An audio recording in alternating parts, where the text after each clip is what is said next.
Allahu Akbar, Allahu Akbar, Allahu Akbar, Allahu Akbar. It's time for afternoon prayers, and the Muslim inmates in this California state prison are doing what was once forbidden, having an Islamic worship service. People couldn't gather in groups to teach and to practice the religion. Of the 3,832 inmates at Solano Prison, the chaplain estimates about 5% are practicing Muslims. The prison doesn't track religious identity, partly because it's so fluid. And religious expression is a barometer for how Islam has evolved within the US penitentiary system. Hey guys, I'm Shreen, and today we've traveled to Solano Prison in Vacaville, California to explore how the world's fastest growing religion has had to fight to find a home in prison.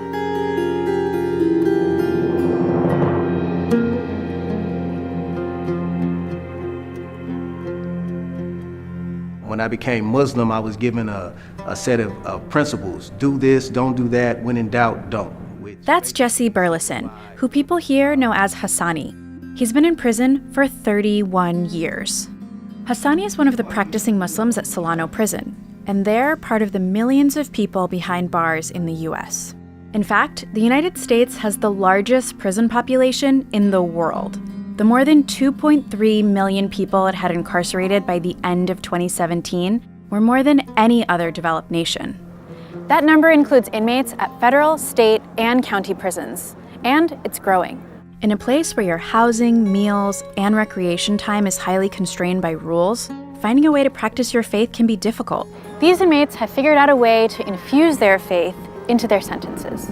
One of the things that started me seeking something different was I was looking at the people that were around me who were older than I was, who had been in prison longer than me, and who had been on that same negative, self-destructive path, and me not being satisfied with what I was seeing in them. And at that time, I started going to religious services. It didn't matter if it was Muslim, Christian, Jewish. I went seeking a better way, and I believed in God, so I knew that the only way I was going to change was through God. He's just one of the Muslims that Solano chaplain Muhammad Ali interacts with on a daily basis. Ali is an imam who spent 4 years at this prison, helping people like Hassani explore their faith. He believes it can be an important part of their rehabilitation. Religion is important to inmates because it connects them to something bigger than their circumstance. You have people who are here in prison, and there's a lot of things you can't control, whether it's your eating, whether it's your living condition. It really helps human beings feel a sense of connectedness to something beyond what's right in front of them.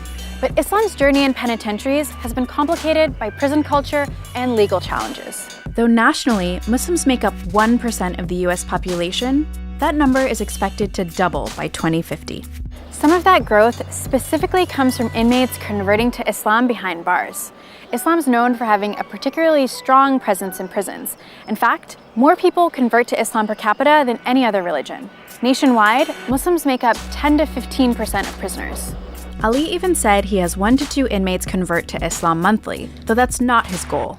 What makes those statistics resonate more is knowing how difficult it was to get Islam accepted as a recognized religion within some prisons. The prison administration, through their custody officers, wouldn't allow groups of Muslims to congregate over 3.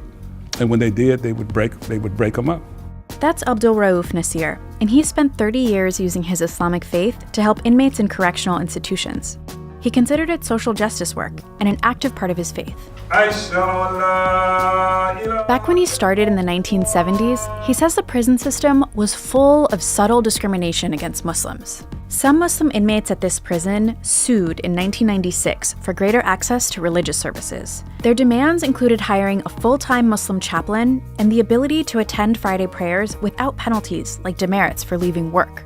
Eventually, they did receive a full-time imam and their other demands. Prison officials dispute this account. They say Muslim inmates were never denied access to their religion, and instead the constraints were reflective of staffing and organizational issues that were resolved. Nationwide, the legal pushes continue today. A 2013 report says that Muslims submitted the most religious discrimination complaints out of any other religious group in prison. Islam and Muslim organizations in prisons, for the most part, are seen to be powerful because they've been there a long time. They have challenged the status quo of the prison system itself, legally and physically. That quality of questioning power is easily identifiable with one of the religion's most notable converts. Malcolm X, his narrative is prominent, and so that attracts people toward Islam. And then the reformative value that they find in that, the hope that it gives, that I can survive in prison. Malcolm survived in prison. Malcolm X's legacy still resonates today, more than 50 years after his death. While serving a prison sentence, then named Malcolm Little converted to the Nation of Islam in 1952.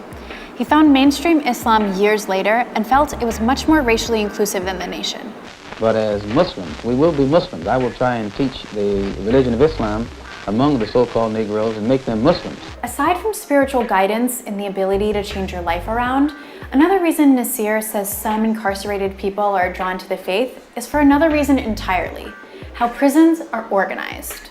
A central organizing principle in prison is containing the threat of violence. Inmates are housed and classified according to the risk of violence they pose. Here at Solano, inmates are housed dormitory style. Those that pose a higher risk are housed in cells like this, with armed guards. In their downtime, the crew that inmates spend time with matters, because they're the ones that also offer protection. So what does any of this have to do with practicing Islam in prison? Well, Nasir explains that your brothers in the faith can actually help protect you behind bars, and that source of support transcends race. Islam does challenge the strict rules of race in prison, because if a person of another ethnic group besides African American becomes a Muslim, then he's embraced in the Islamic community, and he's not only embraced, he's protected from outside pressures that other groups may place against them. And being in prison isn't necessarily that type of situation to where, you need to join a group to be safe. Hasn't been my experience. But I would say being a part of a community in prison is definitely beneficial in that regard. What he's really describing is support, and the support that incarcerated Muslims require is different than their free brethren. In fact, there are several things about prison that change how Islam is practiced. There's no Quran app, no call to prayer from your cell phone. And being Muslim here is about survival in a completely different way than it is outside. It does afford some opportunity for inmates to think about their rehabilitation, think about meaning in life, think about who they want to be as a person while here or when leaving here. Just because religion might help some people survive prison doesn't mean they'll continue the practice after release. Nasir's seen people let go of the faith when they get out. But Hassani, who's just days from release, has his sights set on making Islam's most important journey for Muslims, the pilgrimage called Hajj. So I think for me that making the Hajj as one of my goals, primary goals, if I keep that as a primary goal, that I will be successful in not only staying on the path, but doing everything that I need to do in order to get off parole, save some money, and make the Hajj. I learned so much about incarceration in this story. If you want to learn more, check out Ear Hustle, the podcast out of San Quentin Prison. In the meantime, don't forget to like, share, and subscribe, and let us know in the comments what prison stories you want us to cover next.